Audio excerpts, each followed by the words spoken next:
तर भाजपच्या लाडक्या भावाने लाडकी बहीण ही योजना आणली। जितेंद्र आव्हाडांनी अजित पवार यांच्यावर ही जोरदार टीका केली आहे। मागचे 4 महिने लाडक्या बहिणीला किती छळलं हे सर्वांनी बघितलेलं आहे असं आव्हाड म्हणाले।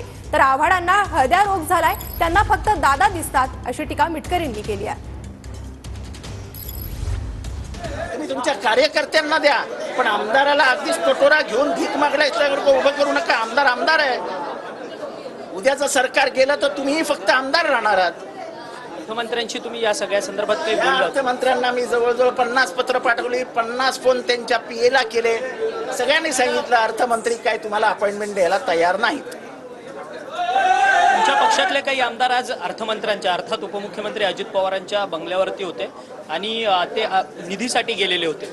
नाही जायला पाहिजे ना, आता शेवटी मतदारसंघ आहे आणि निधी मागावा लागेल, त्याला काय इलाज असतो का? पण मला ते बंगल्यातही प्रवेश देणार नाहीत, मग मी काय करू?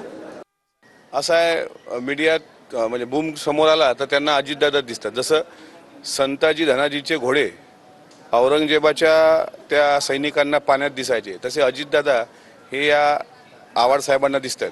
त्याच्यामुळे त्यांना हळद्या रोग झालेला आहे अजितदादा नावाचा। त्याच्यामुळे डोळे उघडले का त्यांना सगळं पिवळच दिसतं। आता योजना केली तर ही का केली, ती नाही केली तर ती का नाही केली? शेवटी विरोधकांना विरोध करू द्या, मात्र अजून मैदान जवळ आहे।